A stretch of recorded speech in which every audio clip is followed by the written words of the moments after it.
Welcome to Tales from the Waystone, a King Killer Chronicle reread podcast. We are your hosts, Will and Phoenix. Let's get into it.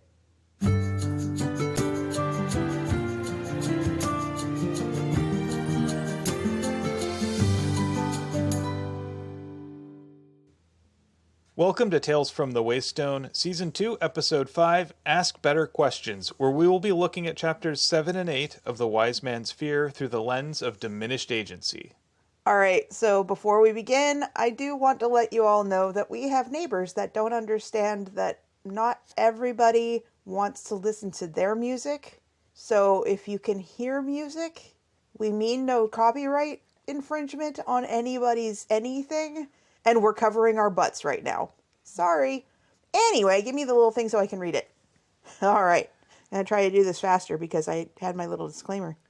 Each week we will be examining a section of the book The Wise Man's Fear through a chosen lens and figuring out what we can take from the text and apply to our real lives. We will also take some time to explore models of practical wisdom from the text with an Aristotelian phronimos of the week. After that, we will expand our understanding of our own world with an interesting fact, and then we will share a recommended thing of the week. Finally, we will wrap things up with 7 words from the book and 7 words from our own lives. Before we begin, let's get some disclaimers out of the way. You're probably also very familiar with these as well. First of all, as always, we are in no way affiliated with Patrick Rothfuss or his publisher, Daw Books. Second of all, we're going to be talking about spoilers. Just no way around it. We're assuming you've got some familiarity with the books and you don't mind listening to ideas about it. Otherwise, what's the point, right?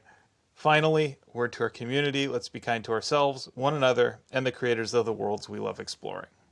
So with that, it's time for our 45-second recap. Actually, with that, I believe that we owe everybody a punishment. Well, I mean, owe is a hard word to say. Actually, no, it's not, but... Anyway, we already did it. You ate at a listener's request Cherry Garcia ice cream, and because you're not going to have the entire thing, we got it without dairy products in it, so that made it possibly worse? I don't know, actually. So, speaking as an ice cream aficionado, the ice cream portion of it was not noticeably worse by virtue of being non-dairy. The cherries were another story. They were just terrible regardless. Yeah, I also forgot to hit the record button once, so you had to do it twice. But the first time, you described it as though you were eating death. I stand by what I said. Anyway, audio from that is going to be inserted now.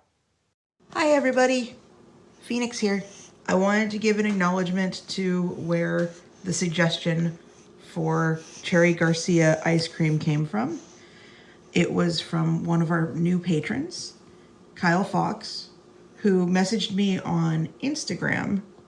And I wanted to also let you all know that I am a dork that doesn't know how to use a camera, apparently, and that I did not record Will's first reaction to the Cherry Garcia ice cream, which might explain why his reaction wasn't as vociferously negative as it could have been, because he'd already gotten it mostly out of his system. But I wanted to let you know that we appreciate suggestions for future punishments. There is already one in the queue if he screws up again anytime soon. I wanted to say thank you and that we appreciate our followers on Twitter and YouTube and Instagram, and we appreciate your suggestions. I also appreciate that almost all of them have been things to punish Will with rather than me. So thank you again. That is all. Enjoy Will's punishment. So we're adults and we can have dessert first. What have we got here? Ooh. Well, I know which one's mine and which one is Will's. So Will, it turns out I am a massive dork. I took a photo and not a recording of the first time you ate Cherry Garcia non-dairy ice cream. And our fans deserve better. As it turns out, we still have some. And there's a big old cherry on top for you to eat. I mean, fans, I'm doing this for you, okay? I hope you're happy. Describe it. It's like cough syrup. And, oh my God. Ugh. Oh. I just, the texture is just all, ugh. Because it's got a cherry in it, and it's just, ugh. Ugh. Ugh. Ham it up. Fans, I hope you're happy. Because I'm not. I am. That makes one of us. And we're back. So now we can actually go into another try at this whole 45-second recap thing. And lo and behold, you get a long section. Sorry. Well, here goes. I need to get a timer ready. You snooze, you lose. I'm not going to try to guess how many seconds this is going to take you, because if I guess, then, there's still some more of the ice cream in the freezer. We'll see how this turns out. Let me know when you're ready. Sure. In 3, 2, 1. Good luck. Kvothe accepts a drink from a mysterious stranger and fails to grasp the link to this plum-scented danger. While in line for admissions, Kvothe runs into his foe, who notes that nutmegged inhibitions might impede academic flow. Kvothe runs off to Sim for a second opinion, but the diagnosis is grim, for he's in the Plumbob's dominion. After trading for fella slot, Kvothe rides out the worst on Sim's meager cot, though he makes a mess first. With Ari's help, Kvothe confronts his memory and lets out a yelp of experiences sensory. With admissions impending, Kvothe cashes out his tab, and Anchor gifts him some for spending, much more than a drab. Elodin provides a demonstration through casual arson of Kvothe's unsuitable station, like a fantasy Johnny Carson. 38.02 seconds. Bing pot. Bing pot? Yeah. Bing pot. Bing pot. It's when you win at bingo and you win the jackpot. You've never heard this? No. Too bad. Well, you didn't have to eat ice cream again. Good. Or cherries. Good. Congratulations, though, in shoving all of that into a 45-second rhyming couplet recap, because, whew. Considering that I failed on a single chapter recap last time, I know. still got it. You learned from your mistakes, unlike Kvothe. Anyway, let's get into it. So we chose for our lens here Diminished Agency, and in large part this is due to the effects of the plumbob. The thing that has been foreshadowed since, episode 2. I mean, in the best of times, Kvothe was pretty impulsive and tended to ask for forgiveness later. Yeah, I'm never the person that does things first and asks for forgiveness later. I always ask for permission first. And sometimes I wind up just hating myself for it. This plumbob really brings out the worst in Kvothe, as we shall see. Alrighty, so one thing to note about the chunk of the book that we chose, it feels like there's just a little bit of tonal whiplash, because we start off with Kvothe's inability to reason out what he should and should not say, and it's being played for laughs. And then it quickly goes into a rather dark place for about a page and a half, after which we get one of the most amazingly funny, I distinctly remember listening to the book while I was at work and going, this is hilarious. This is terrible, but this is hilarious. I mean, it wouldn't be a school story without some good-natured pranksterisms. Or not so good-natured, as the case may be. Yeah. But the problem is that it came right after a thing that made me cry, and not because I was laughing. This book, it contains multitudes, is what we're getting at. Yes. So, to start us off, let's start going through what happens.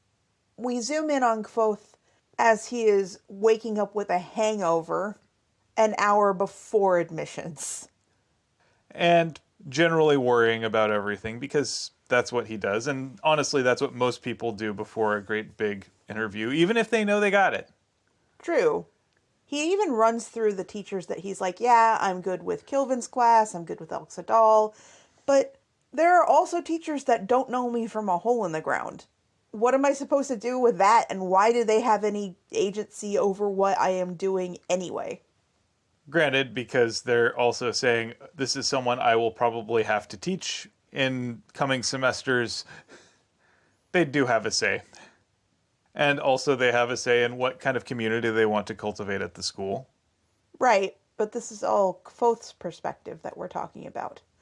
Speaking of Kvothe's perspective, he does talk about how the teachers specifically set books aside for students to study from. And the way that it is presented, those were the books a clever student studied before admissions. It's on the syllabus! So, if any of my teachers are listening to this and have a knowledge of how Kvothe is, and you've had that student who thinks that they are smarter than you are, and doesn't pick up on the fact that you have given them all of the clues that shouldn't take too much cleverness or thought in order to succeed. What? The clever students do what the teachers suggest they do? What? I mean, it would take a pretty unclever student not to. Right? I mean, they're being told, this is what we're going to ask you about. Oh, maybe I should read the book that's all about the thing you're going to ask me about. That doesn't take cleverness. It just takes the ability to get a hint when it's flashing in front of you. They're being hit with the obvious bat. Yeah, and he of course takes a little bit of time here to whinge about how he's the only one who doesn't have access to tomes. Well, I mean, and the other thing is, he has an in. He can always ask Fella, who knows about his secret in the archives, his secret access to stacks, who could probably help him track down the ones that he needs. Okay, yes, but that would involve him having any desire whatsoever to ask for help when he actually needs it. Yeah, like I say, his predicament is not nearly as dire as he thinks it is. True. He only seems to ask for help when it's kind of that, oh, Sure. moment. We'll get to that. Thank the gods, on Kvothe's behalf, that at least he has the wherewithal to ask for help from his friends. But as we will also see, I have a little bit of a problem with the choices he made in who to ask for help. So, while he's preparing for his admissions, a woman walks into the bar and asks if he's the one who broke Ambrose Jackus's arm. And of course, he's kind of proud of this, so he says, yeah, that was me. And she offers to buy him a drink. And he is already kind of excusing his behavior to Chronicler and Bast a little bit, because he's saying, you know, I hadn't been awake for more than 10 minutes and I was kind of fuddled. And there's a couple of these little things that he's only saying this to Chronicler. That's it. He, as a however old coat Kvothe is making excuses to Chronicler and whoever's reading this for his inability to notice that he is being targeted and duped. I mean, it makes sense. Kvothe's self-image is built around thinking of himself as the cleverest person around, and he has to find a way to justify how he, the cleverest person around, got duped so badly. True. But all of the signs are there. The girl is wearing gloves. The gloves get wet. She disappears as soon as he takes a drink, running out of the bar crying. This is not a person that you would expect to see at Anchors. All of that. And then we get the slow trickle of, well, something's clearly off, to he's been drugged.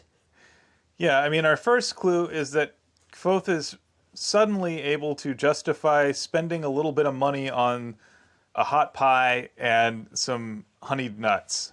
That's not Kvothe that we know. The ledger still exists. I hadn't had them in over a year. I'm pretty sure it's been more than a year, dude. But, like, Kvothe, who scrapes the bottom of his purse for pennies to to pay for tuition was never going to be the person who bought food on a whim, especially when he had a source for food at Anchor's. Yeah, impulse purchases are not Kvoth's thing, unless those impulse purchases are loot cases, and strings. Which, I mean, that's not unusual for musicians, or people who fancy themselves as such. Speaking as people who have, on impulse, purchased electric guitars and amps and things like that. You're not wrong. And so that's also what makes this unusual.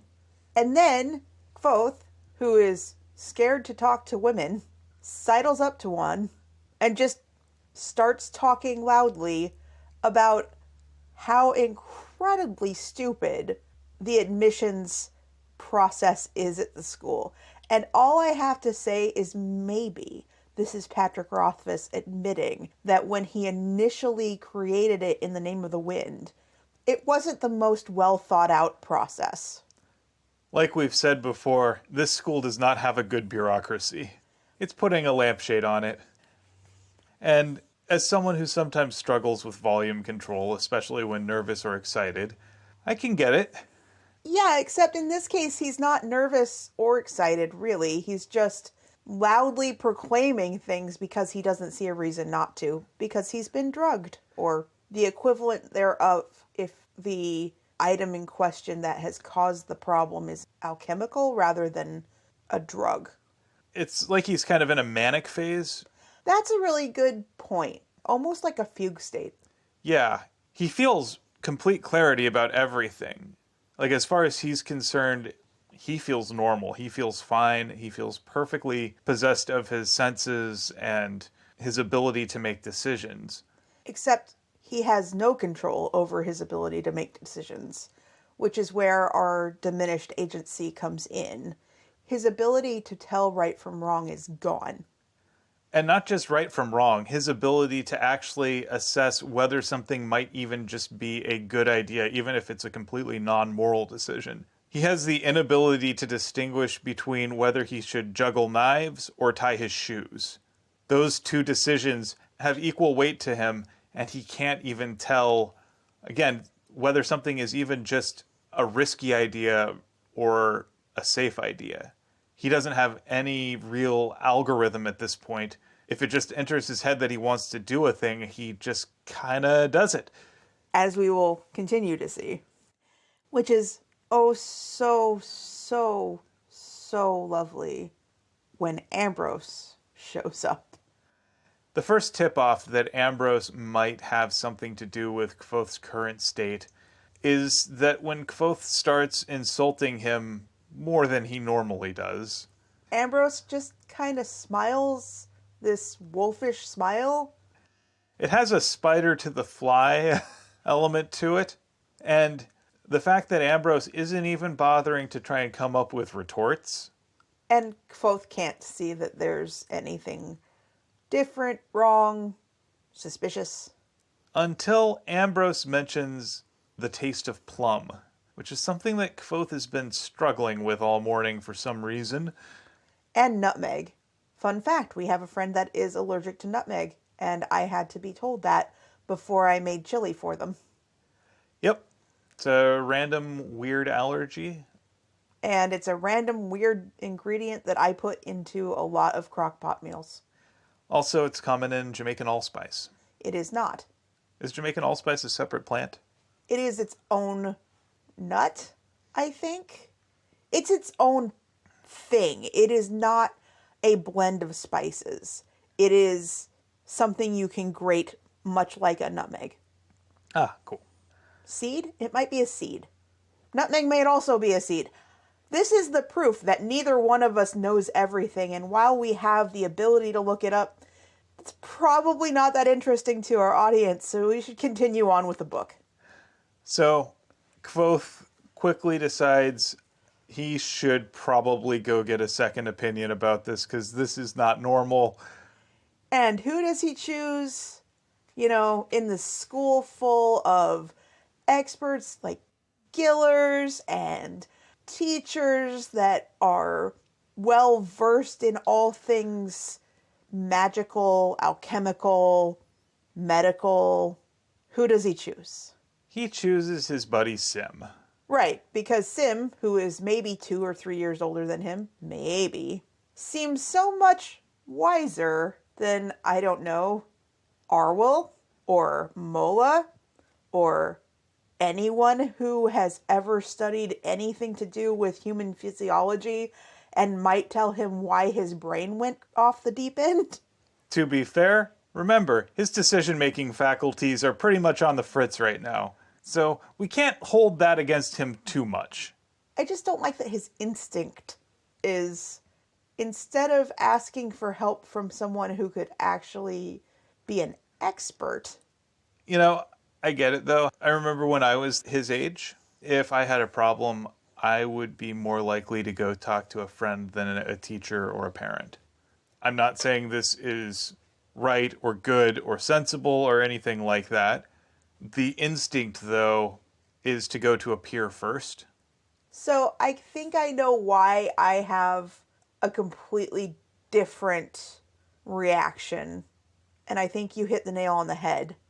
I made friends with my teachers. I made friends with the parents. I made friends with adults. Sometimes I made friends with adults more easily than I did with children. And I recognized that adults were smarter than people my age.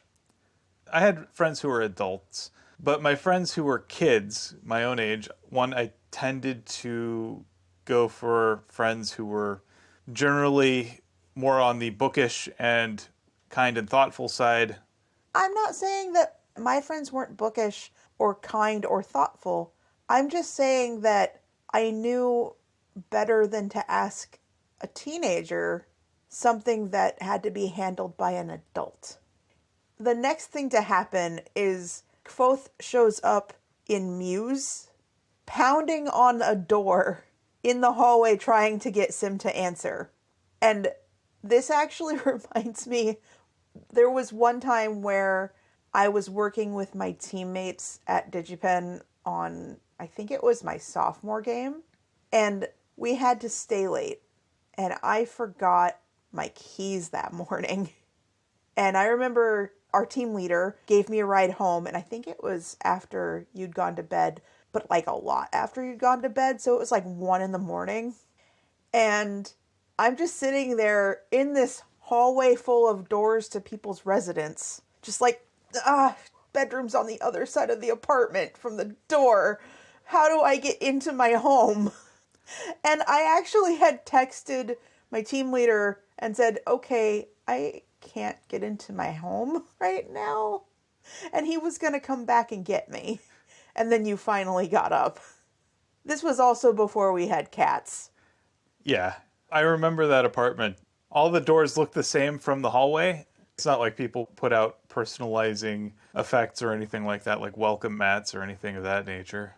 And so if I had been drunk, which I wasn't, but if I had been drunk, it would have been very easy for me to choose the wrong door. I did not choose the wrong door, but I was also very aware that it was 1 o'clock in the morning and other people might have been able to hear me trying to get into our apartment. I felt really bad about it when I found out that you'd been waiting out there that long. I can't fault you for it, though. I don't think that you knew that I had been missing my keys, and I also wouldn't have expected you to be awake at 1 o'clock in the morning. You turn into a pumpkin at 8 p.m. Yeah, and I sleep pretty deeply usually. Yeah. It didn't mean I didn't feel bad, though. That's fair. That means that you're a compassionate human being, and I appreciate that. One of the many reasons we work. But yeah, Sim, to his credit, takes it all in pretty good stride and starts just asking questions. He can recognize that something's off. Well, Kvothe is spitting on his floor. Of course something's off. What he quickly realizes is that Kvothe doesn't have a decision-making algorithm right now. Sim knows what this is. He tells Kvothe it's a variation on what is called a plumb bob, which is this alchemical substance, I guess, that takes away your inhibitions and your ability to make decisions based on right, wrong, risky, not risky, shouldn't, whatever.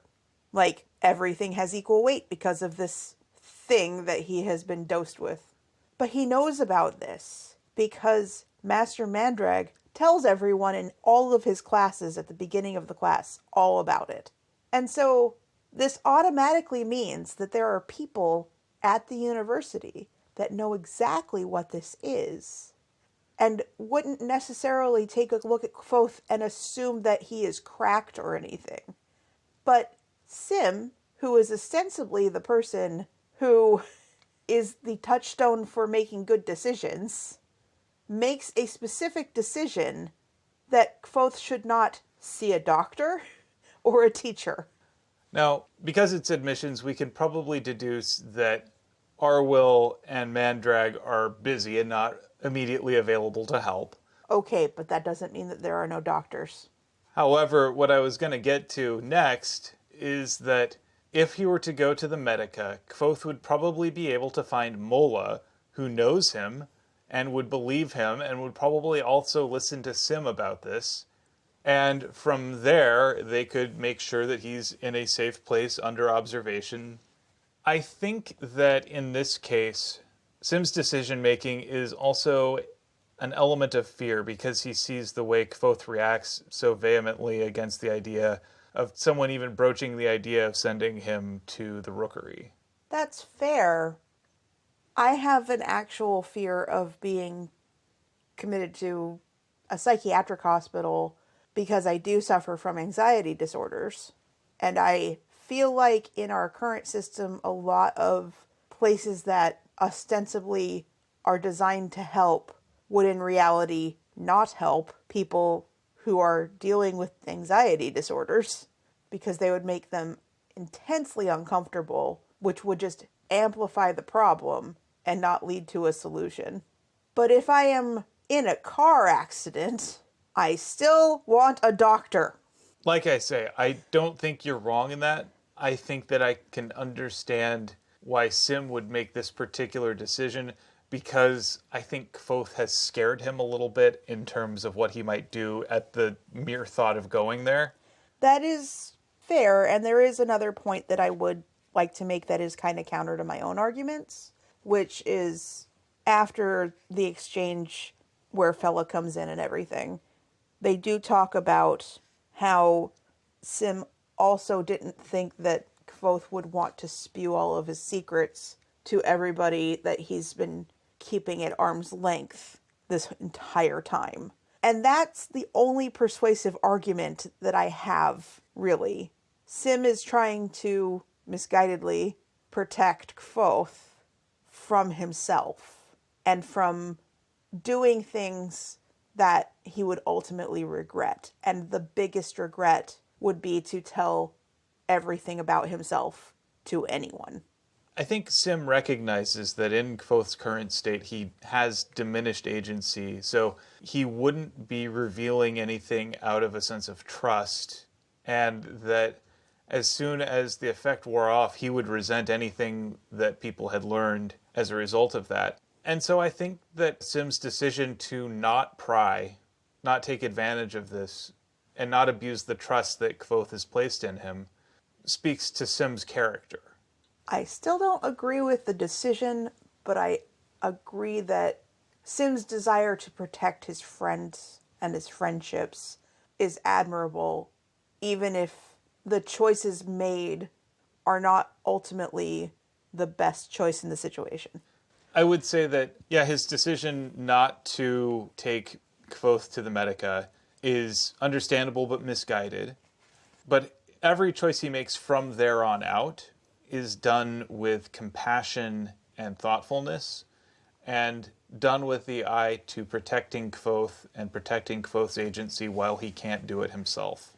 I know that Sim has to be really curious about Kvothe's past and all of those things that Kvothe keeps locked away from everyone. But recognizing that he doesn't have a right to any of those secrets or those inmost thoughts is refreshing. You know, it's a reminder that we don't have a right to everybody else's internal state at all times, and that they have the right to choose when and how and to whom they reveal that stuff. It's also important here when Fella comes in, he's protecting her as well. Now, there's a couple of little things that do happen in here that I'd like to kind of touch on. This is, it seems, the origin of the "hear me 3 times" that Kvothe has said to Bast before. Because Sim is like, okay, you told me that you would trust my decision making, but you're not trusting my decision making. And this is not going to work if I have to tell you 3 times. And then he turns it into, I'm telling you 3 times. And I kind of like that because it gives a little bit of character development and like, oh, aha, to behaviors that maybe didn't make a whole lot of sense with Kvothe and Bast's relationship. Kvothe seems to respond to that in a way that he doesn't to just ordinary entreaties. We get a sense that perhaps when he uses similar language with Bast, it's similarly affectionate and serious. It feels almost like a love language to me. Language used between two people who care deeply for one another and are trying to impress something on the mind, heart, and spirit of another person that they care for. I thought that was pretty powerful. Every decision that Sim is making here, I think, is made out of love for a friend. And I can't fault him for that element, even if the specifics of his decisions maybe I don't always agree with. Agreed. Now, there are a few things in here that are played for laughs, and it's even funnier when you get to hear the audiobook rather than just read it, including Kvothe's desire to just go kill Ambrose without any qualms at all, like no thought to consequences. Also to kill the yappy dog, or the spitting water onto Sim's floor. Yeah, I loved how Sim says, okay, we're going to have a 1 to 10 severity matrix, basically, where 1 is a minor infraction, 10 is a gross infraction. Kvothe talks about killing Ambrose, and initially Sim's like, okay, that's a 10. Okay, maybe an 8. Okay, maybe a 7. Spitting water onto the floor is a 1. And then a little bit of, okay, please don't proposition, fella. I like this little bit of observation, and I think it's more of an observation from Patrick Rothfuss rather than necessarily in keeping with Kvothe's character. I tried to think of something funny I could do while you were gone, but I couldn't. I think that means humor is rooted in social transgression. I can't transgress because I can't figure out what would be socially unacceptable. I had a friend in college who his pranks were weird and unsettling. So there was one prank that he did where he broke into a mutual friend of ours' room while our friend was away visiting his parents. And my friend's idea of prank here in this case was sit in our friend's chair, wear our friend's glasses, and eat our friend's snacks. He just did this for like 4 hours, hoping that our other friend would come back and find him this way. It was deeply weird and creepy. It's like, did you just try and talented Mr. Ripley this guy? Well, that's a deep cut reference from around the time that this happened. I'm dating myself, yes. But yeah, like, my friend at least understood that there was something weird about this. I don't think he got just how weird it was, but he at least recognized that. Kvothe, however, is in a state where he doesn't even understand that. He has no understanding of what's in line versus out of line, or the degree. Definitely not the degree. You know, he's taken his shirt off because he was too warm. He at least made the decision not to open the window because he was trying to minimize how many things he interacted with, which I'd say is probably the smartest choice he's made the whole day. And in his state, we can't really hold his decision-making matrix against him too much. So then Fella and Sim come into the room, and Kvothe can't help himself, and he says, I would give all of my money and my possessions just to see you naked. To Fella, not to Sim. Except for my loot. That, I think, is completely keeping with Kvothe's nature, because, as we have discovered, the loot is his prized possession. It is the one thing in his life that I think it's not the object. I think it's what it represents, which is this visceral tie to his family. It is his solace. It is the thing that grounds him. It's something that ties him to this deep part of his identity. Like we're going to discuss here when he talks to Ari, his mother always told him that he could sing before he could talk. Music is such a crucial keystone element of his self that he could not give up his lute for anything, even in his degraded sense of agency. Like that's a bedrock part of his personality. And that also really underscores just how traumatic that transformation into Coat truly is for him. This musicless person who can't even listen to someone else sing, who does not play music or anything like that. The kind of trauma that would turn this Kvothe into Coat would have to be massive. Intense. Exactly. If that's what caused him to become Coat, rather than a choice. Because in this instance, Coat is the antithesis of what makes Kvothe Kvothe. And even then, making that decision would be traumatic in and of itself. It's like a part of him died. Yeah, he had to sever this crucial portion of himself. The thing that would drive him to make that decision, he would be having to contend with some of the most desperate circumstances of his life. It's not something that he would do normally or do lightly. We have seen Kvothe in some incredibly desperate circumstances before in these books. So to contemplate what that would be to drive him to that point, it would have to be incredibly serious. Here follows a couple of rather cringy back and forths between Kvothe and Fela and Sim that ultimately result in Fela taking Kvothe's tile that she would have taken 3 chapters ago and giving him the opportunity to let this lipid-soluble substance kind of worm its way out of him, except, as we'll see, there are going to be flashes of it coming back, and not to Kvothe's benefit. But Sim choosing to give Kvothe a place to stay so that he doesn't do anything more stupid is compassionate and caring and definitely within Sim's nature. I would still have told someone about it. Someone with more authority than Sim. Kvothe, though, is not one who is known for institutional trust. True, but I'm saying that if I were Sim, I would find a way to cover Kvothe's ash. And I think they're doing the best they can with what they know. So Kvothe spends the day in Sim's room writing out the worst of the effects, and by the evening is feeling at least well enough to be left safely on his own for a little bit. When he gets back to Anchors, though, we quickly understand that it's not the same as being cured. He says that it hadn't been that bad when I was with Simon. His presence was a pleasant distraction. But alone in my small garret room at Anchors, I was at the mercy of my memory. It was as if my mind was determined to unpack and examine every sharp, painful thing that I had ever seen. And he's 16.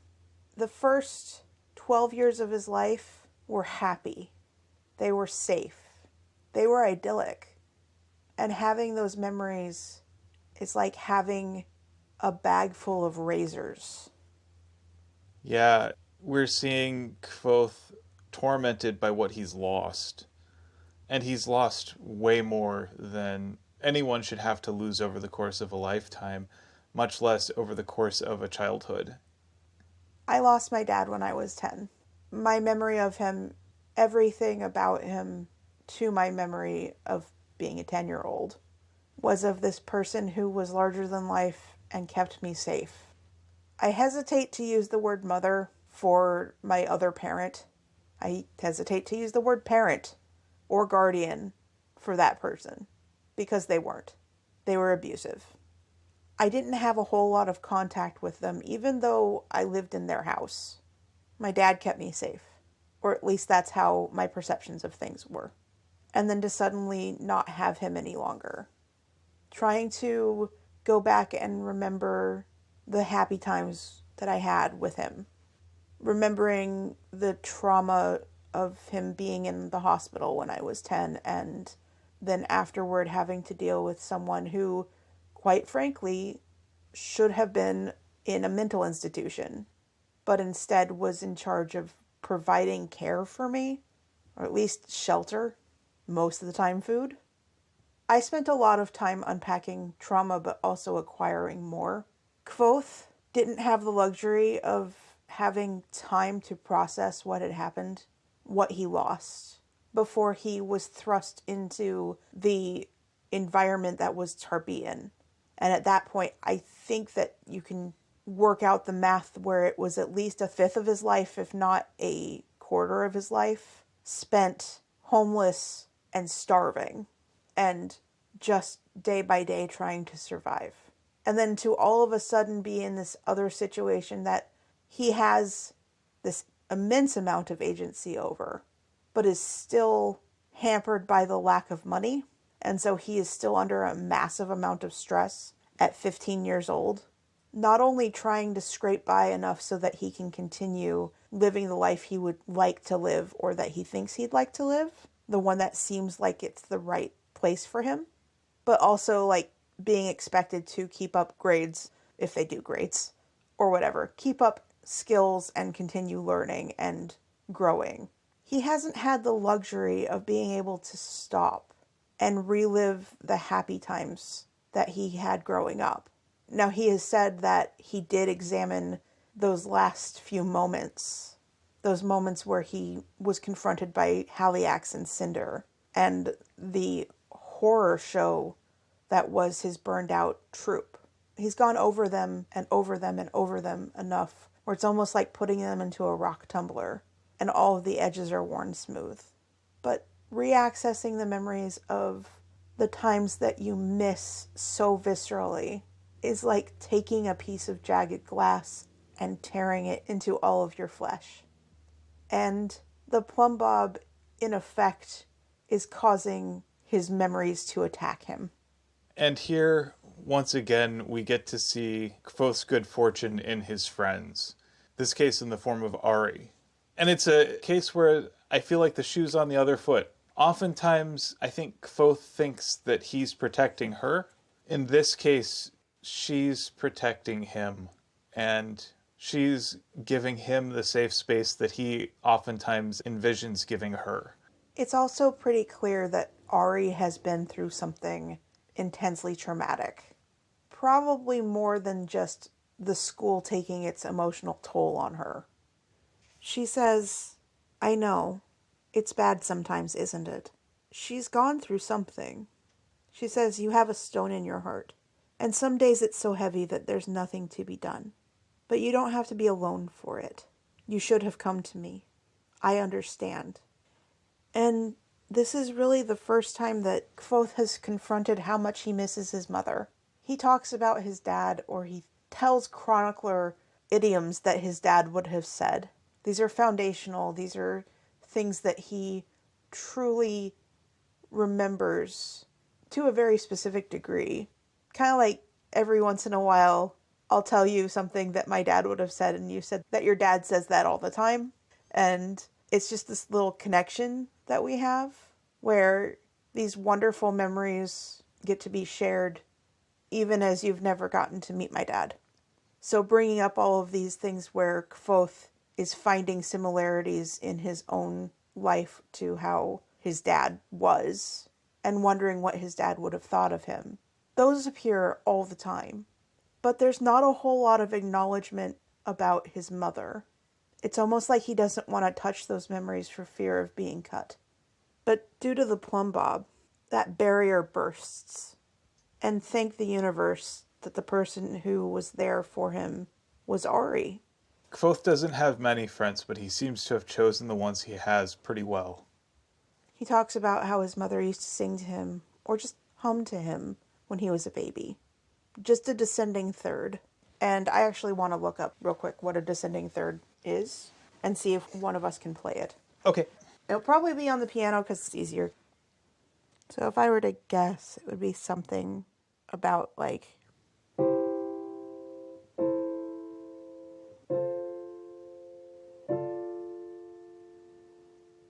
something like that for descending thirds.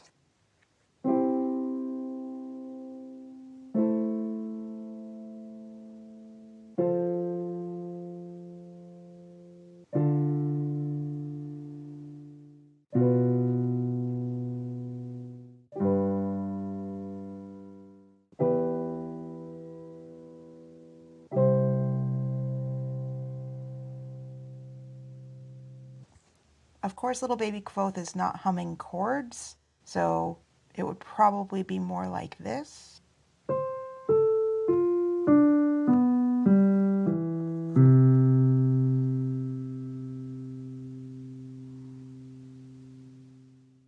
You know, depending on how many notes little baby Kvothe was humming back at his mom.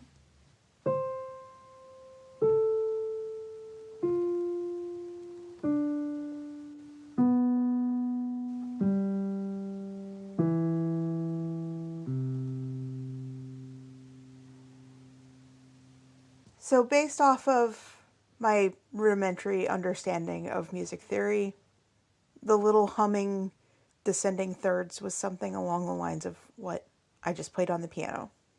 But it's just so sweet, knowing that right now we have a little niece who is just under a year old, and the idea that before she could talk, if she could respond musically, it's just really, really touching and sweet and lovely. And also knowing that Patrick Rothfuss has kids and just how much he absolutely adores kids makes me wonder if there's a little bit of that parental love in that sequence that he was talking about. I think he's probably tapping into some of that. I get the impression, based on how he talks about his own parents, that it's a blend of the two. How it's something that he wants to make sure that he passes on to his children and that they pass on to any children they may have. But once again, at the end of this chapter, just like our 7 words from, I think it was episode 2, it's okay. I'm here. You're safe. Ari is one of my favorite characters. This is a really pure moment. It's pure, it's wholesome, it's kind. We should all be so lucky to have someone like Ari in our lives. And, when possible, find ways to be the Ari in someone else's. So, that brings us to Chapter 8, Questions. Kvothe ends up writing out the remainder of the days as best he can, which is to say not very well. And we once again get the morning of admissions, except this time it's not a false start. And Anchor says even if you're not hungry, you should eat something, you gotta test. In the best quasi-parental, now you should eat something. Anchor generally knows what's up. He also mentions that his iceless, which is basically a sympathy-powered refrigerator, is acting up, and Kvothe offers to go take a look at it. So, first off, Anchor uses the excuse of, I need to use up the milk and the eggs. You should eat some scrambled eggs. The iceless is acting up. Blah, blah, blah. And I think, if I'm going to analyze this little situation, I think Anchor might be manipulating Kvothe a little bit into going to fix it. Like, he's using the fact that it's broken as an excuse to kind of force food onto the kid, but also subtly, rather than just asking for help, making it seem like Kvothe's idea. I think there may be a little of that. I think that Anchor knows that this is probably a problem he wouldn't be able to solve. At least not for free. And he probably also knows that Kvothe is going to need all the money he can get. Right, except there is no, hey, I'll pay you, kid. There's just, hey, could you take a look at it? I think that he is manipulating Kvothe into doing this so that he has an excuse to give him more money. Because he knows that Kvothe won't take charity. I also think that that's the whole point behind saying, hey, the milk and the eggs are going bad. You should eat them. I think there's a little bit of that. And I think that his iceless was legitimately broken for non-intentional reasons. I'm not sure that he didn't scratch it himself. It seems like the sort of thing that could happen just in a busy kitchen to me. It seems like it could be an accident. Or it could be a little bit of altruistic malfeasance. I have no reason to suspect that. I'm not going to speculate on it, but I do think that how Anchor handles everything is done with a little bit of benevolent manipulation here. And it's telling that Kvothe, for his cover identity, does choose that of innkeeper because so many innkeepers have been truly kind to him. That's something that he wants to preserve. But moving on, when Kvothe cashes out his bar tab, Anchor gives him a little bit extra, in fact, a full talent, to cover the work that he did on the Iceless. And Kvothe is like, well, that was not what I expected. And he's grateful. And on with the ledger, which, again, juxtaposition between, I'll just spend my money, no worries, and I have 4 talents. That's all I have. Everything I have, it's 4 talents. So while he's out, he happens to notice Elladan kind of skulking about one of the courtyards. And so he goes over to talk to him.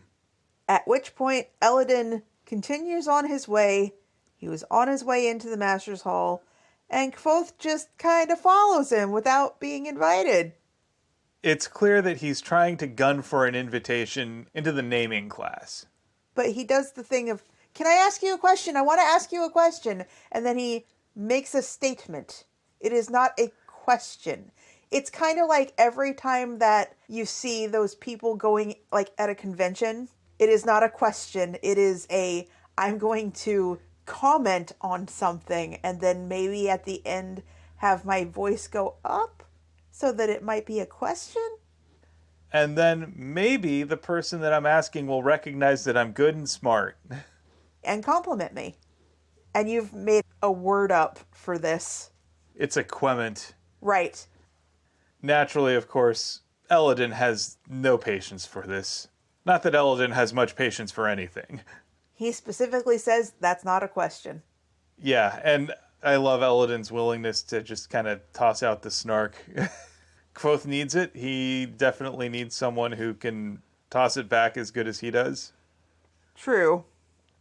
Now, there are definitely some darker elements showing through in this where I think Elladan is trying to assess Kvothe's character or something happens that Elladan causes. And then they are rudely interrupted after the whole room kind of sucks all the color and life out of itself and the light. And then all of a sudden everything's fine because Elladan's no longer concentrating on whatever he was doing to make everything unsettling. And lo and behold, it is Hem. Naturally, Kvothe is annoyed by all of this. And so is Elladan. And so is Hem. I think that Hem thinks that he's very clever. Elladan and Kvothe are going up the stairs like normal human beings, sort of. And Hem wants down the stairs and he kind of shoves them off to the side and makes a quip. Might I recommend a book for your perusal? It's a lovely piece of reading titled Hallways, Their Form and Function, a primer for the mentally deficient, which kind of to me sounds a little bit like the line of books that is C++ for dummies or what have you. It is a fun and clever little bit of put-downery.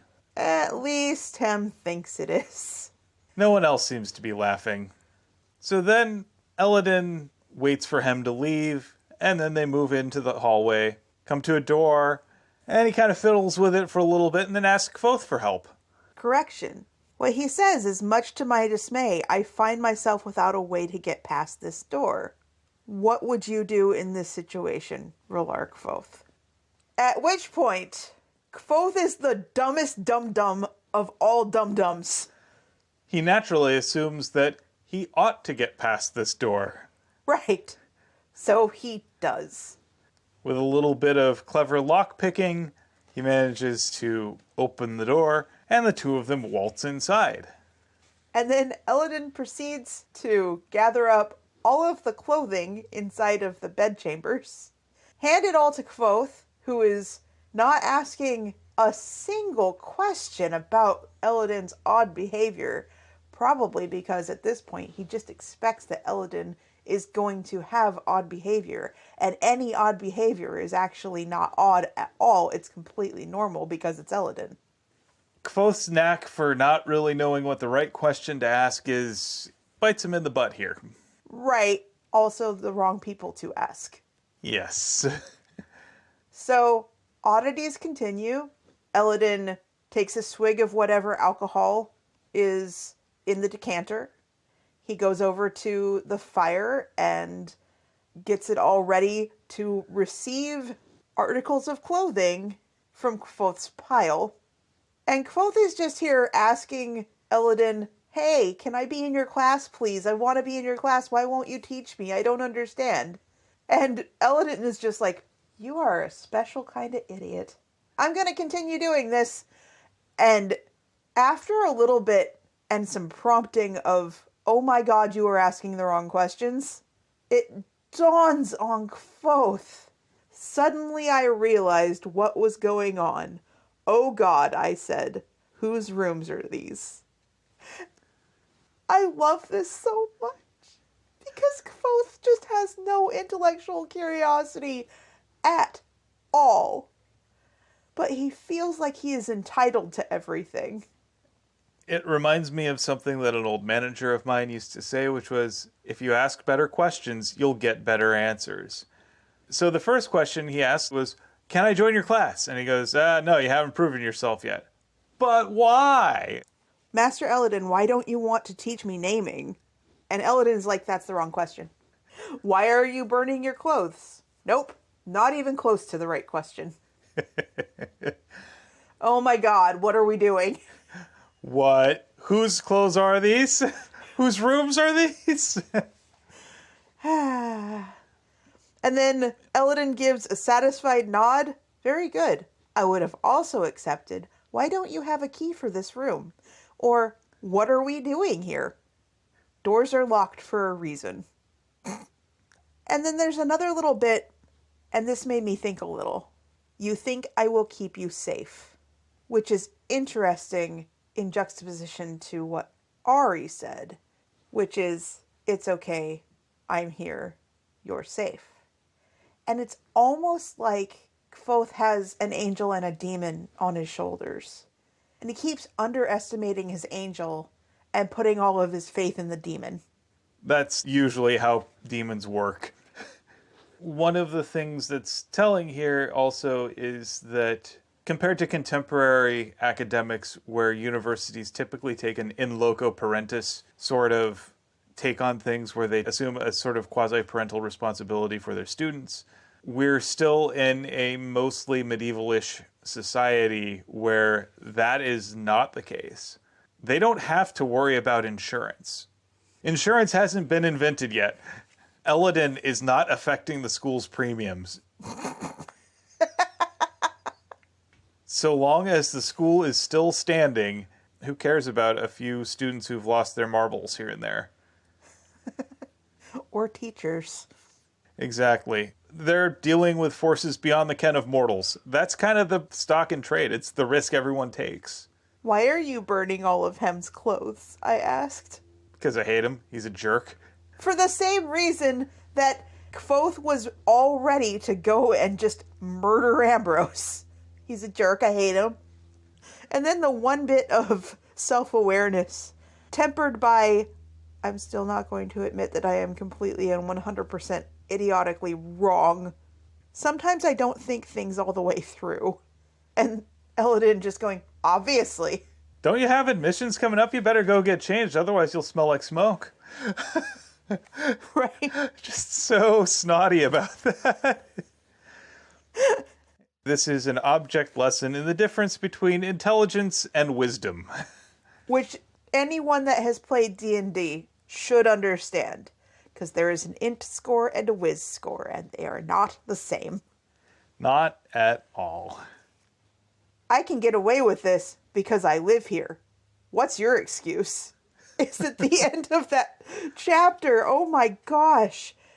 And he's got admissions in like a half an hour. Elodin's like, I've got tenure. I'm not worried. For some reason, they'll never get rid of me. I'm not worried. So with that, I believe it's time for us to talk about our phronimos. Who'd you pick? All right, so you thought that I was going to pick Sim. Do you still think I'm going to pick Sim? No. Why? You had some rather pointed thoughts on his trust of authority, or distrust more accurately. Right. So who would you think that I'll pick? I think you're going to pick Ari. I think you're right. So, again, back with my own lived experiences. Throughout a lot of my life, I have run into some problems that I have felt were insurmountable or some traumas that are hard to get by. And sometimes you just need to tell someone about them. Sometimes you just need to tell someone you had a bad day. Sometimes you need to tell someone how your day was bad.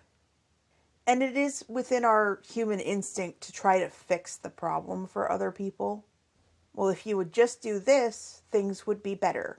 Discounting the idea that the person you are giving said advice to either has more information that would negate all of your suggestions, has possibly tried what you're suggesting, and it didn't work, or simply doesn't want to fix the situation in a simple band-aid way. And sometimes all I ever wanted when I was feeling emotionally raw, hurt, stuck, was for someone to just hold on to me and keep me grounded and from leaving, either dissociating or other means. I just wanted a presence, a comfort, sympathy, love.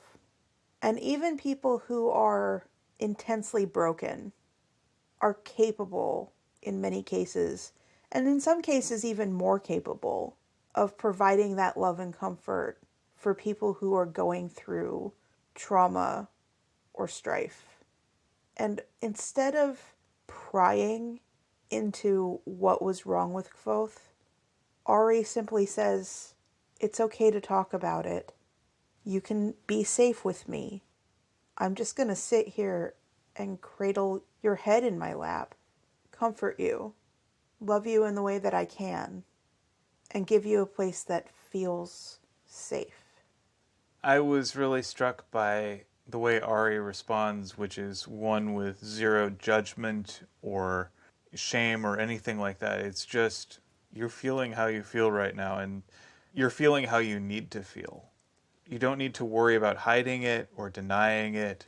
It's safe to feel this way, and feel it for as long as you feel like you need to. It's not going to change the fact that you're safe here, and I'll be here as long as you need me to be. And I think that willingness to meet Kvothe where he is really important. It's what he needed.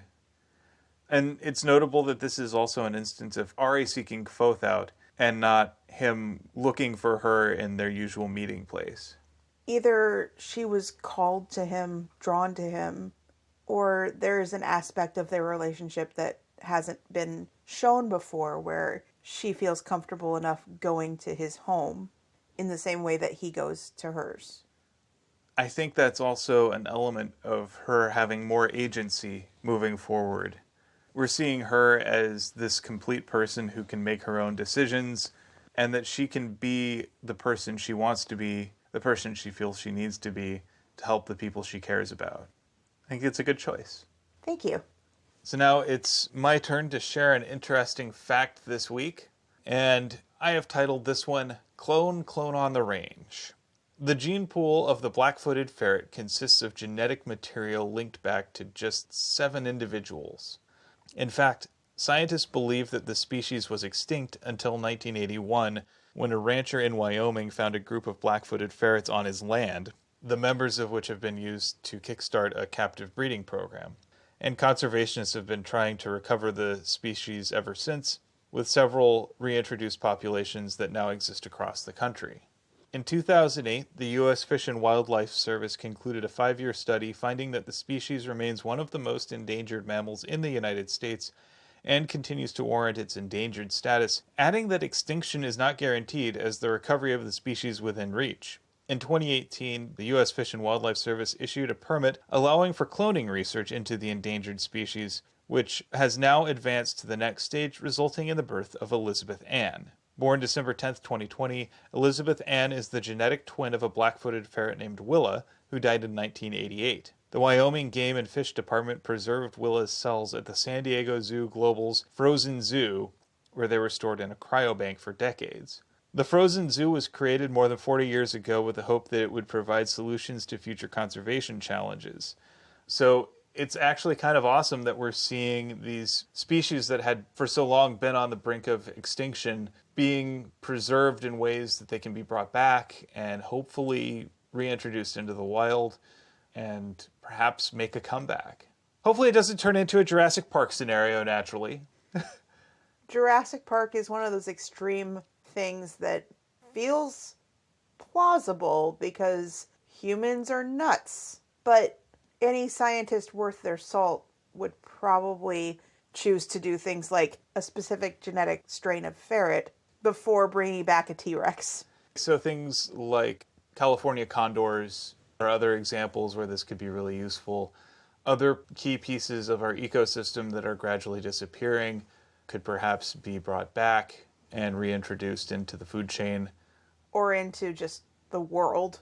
I don't necessarily need to think of the circle of life in terms of this. Well, but you consider, like, with wolves in Yellowstone. The wolf population has declined, which has meant that the deer population has skyrocketed out of control and is eating too much grass. So you could use technology like this to increase the wolf population to control the deer and keep the grass from getting demolished. The circle of life plays a role in all of this. And I'm not denying that. I'm just saying that to put the happy, friendly, fuzzy stamp on it, because who looks at a ferret that hasn't owned a ferret and goes, those things are awful? They'll look at a ferret and see how adorable they are, even as adults, and go, oh my god, I want it, cute aggression, until they own one. With that out of the way, let's move on to our thing of the week. It's your turn to recommend something, so what do you have? All right. So I don't like that everything that we've recommended ultimately costs money, but I'm going to continue doing it at least this time around. I'll try to find some things that are a little less resource intensive for future ones, but what I am recommending now is YouTube Premium, is actually paying for YouTube, and there are a few reasons. I wish I knew how the breakdown of like the AdSense versus any profit sharing from YouTube Premium worked for creators, but I don't. I want the creators to get money. I want the creators I love to get money by me passively watching all of their videos. However, the way that most of the time works is with ads being placed in front of or in the middle of videos. One of my YouTube accounts, the one that I normally use and the one that we watch on the television, has a YouTube Premium account status. And then the one for our podcast does not. So every once in a while when I'm logged into that one, I'll click on a video and remember exactly why I do not want the free version of YouTube. And also why it would probably annoy a lot of people into not watching YouTube. The ads are, they are so just prevalent and awful, and I hate them. And most everything that I get streaming wise does not have ads. And so having that show up on YouTube, which is the bulk of what I watch on the television, is just no. Don't want. On top of that, the idea that sensitive subject matter, like scientific information, gets demonetized. I watch a lot of science shows and a lot of sometimes even like reaction to pop culture done by doctors or lawyers or what have you. And you say the wrong thing and they cut off your funding for that video. And then the other fun thing is that certain advertisers, like most name brand huge advertisers, do not want to have their ads play in front of controversial subject matter, like anything to do with LGBTQIA plus content, or content made by someone from that community that has nothing to do with being in that community. It's just that the person who is presenting the vlog sometimes talks about it because they are in that community, even if that one video doesn't. And to make matters worse, places that no one who is watching these videos would ever support are the ones that are advertising on them. So like PragerU. I am beyond upset by the fact that they show up in front of a lot of LGBTQIA content because they have figured out this manipulative way of getting their ads to show in front of this controversial, quote, content, and it's disgusting. So I never get to see these things unless I watch a breakdown of why they're just intensely awful and wrong. But on top of that, like, having a video that is running for 20 minutes and having an ad show up in the middle of it, having just random advertisements for food, or in the US there's a lot of advertisement for pharmaceutical drugs or political ads. I never see them. I never have to see any of them. Ever. I love it. Again, I watch so much YouTube. I watch cute videos of foxes at a Save a Fox rescue. And I watch tons of science content. And I watch a lot of PBS shows. And I watch a lot of things that are like breakdowns of Marvel movies and TV shows. No ads. It's like somewhere between $10 and $15 a month. And I don't care about any other perk. No ads. And I can just stick a video on that has a soundtrack that I really enjoy, like the soundtrack to the video game Gree, or right now I've been listening to the Lord of the Rings soundtrack, or I'll listen to Chill Hop Avatar The Last Airbender while I'm editing all day long. And the only annoyance that I have is occasionally the PS4 is like, you're not there any longer, I'm going to turn off now. The YouTube Premium, if you watch a lot of YouTube, or if you want to watch a lot of YouTube, but you're just annoyed to hell about all the ads, totally recommend it. Super, super recommend it. It's a good recommendation. Well, what about you? Like, you don't have it on your account, and you don't watch YouTube on my account on your devices. So what's your take on that? Most of what I get advertised are guitar ads. That's not terrible. No, it really isn't. Like, that said, I mean, it is not helping with with a budding gear acquisition syndrome, because I don't need to know when Guitar Center is having a guitarathon. I don't need that. I also get every single ad for Fender Play and every other guitar tutorial system out there. They're all advertising to me. I don't mind. You know, I acknowledge that a lot of this is because I'm a dude and my account is flagged as such.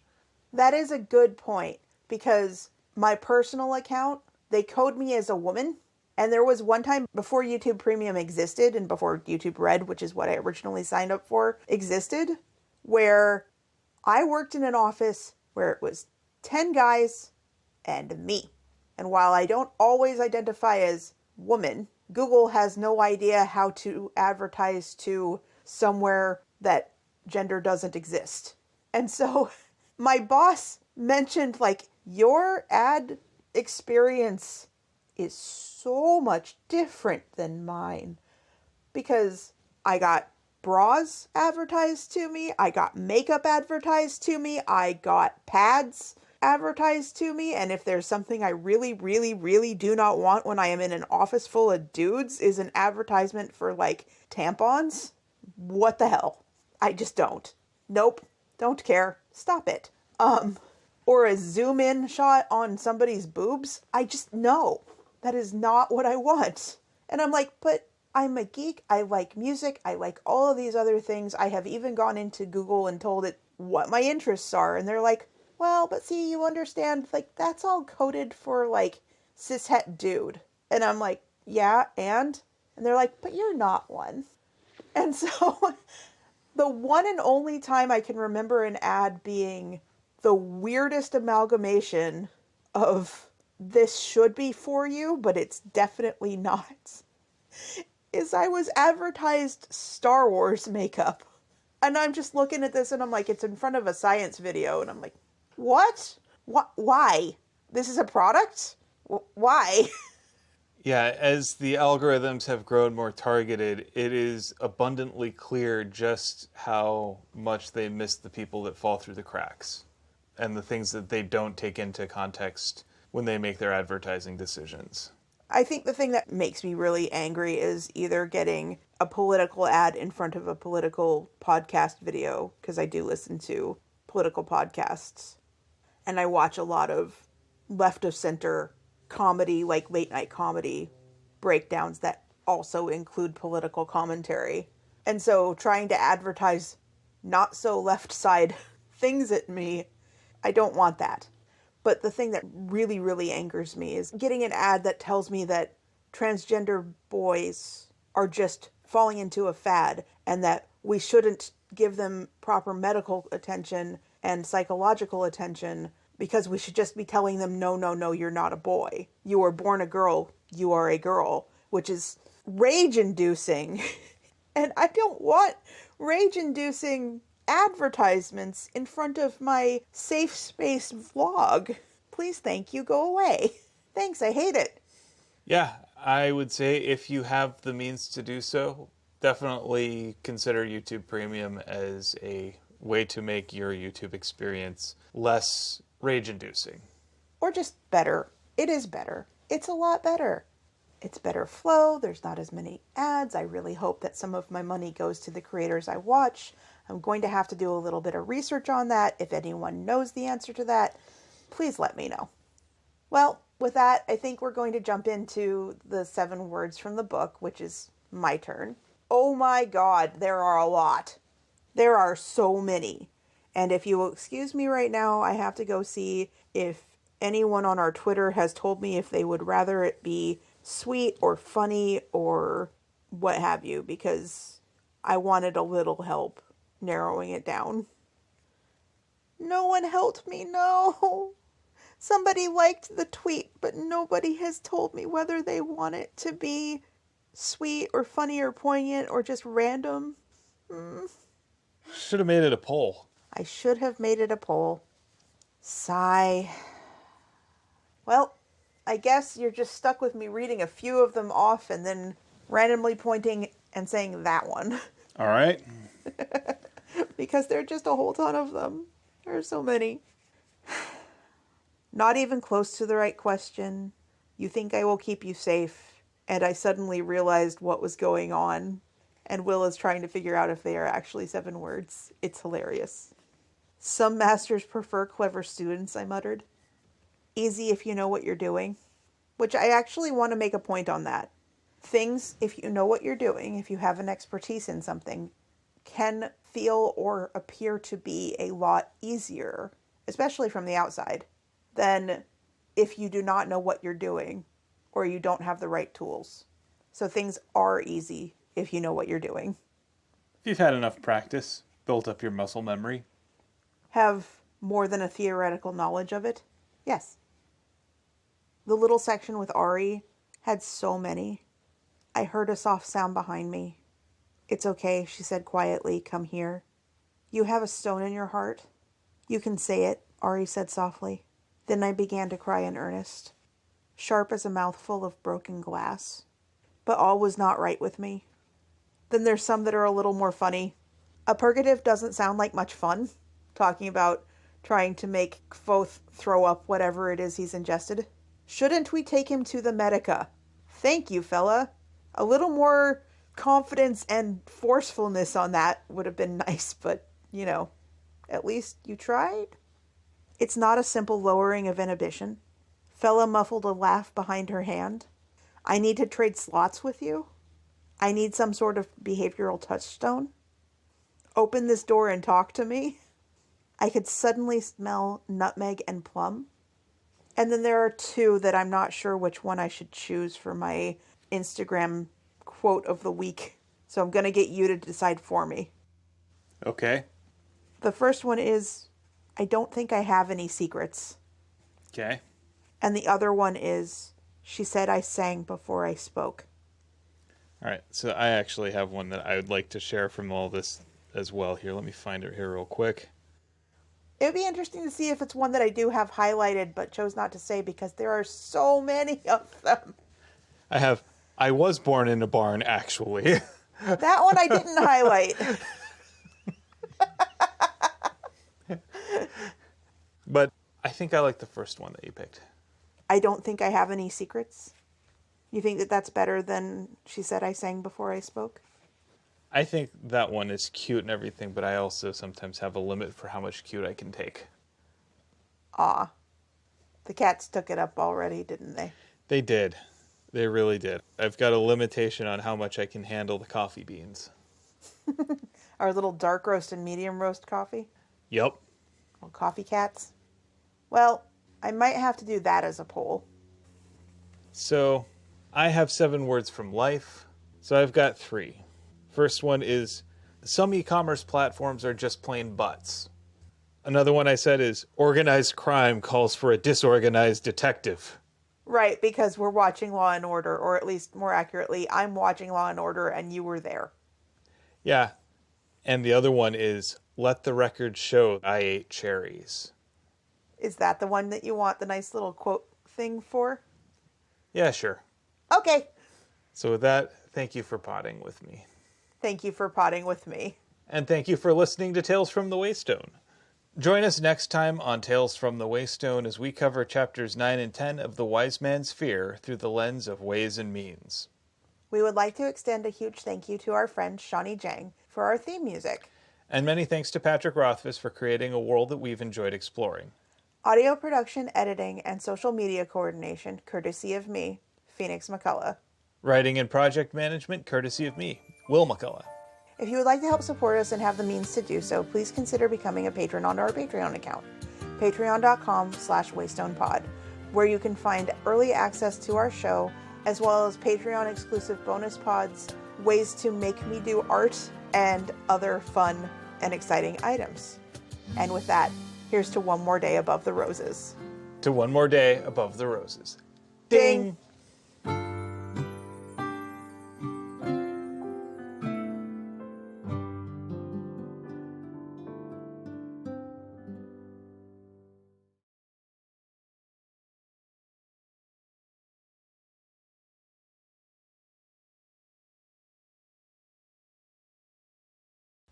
Did our neighbors just decide that music was a great idea on the outside of their house?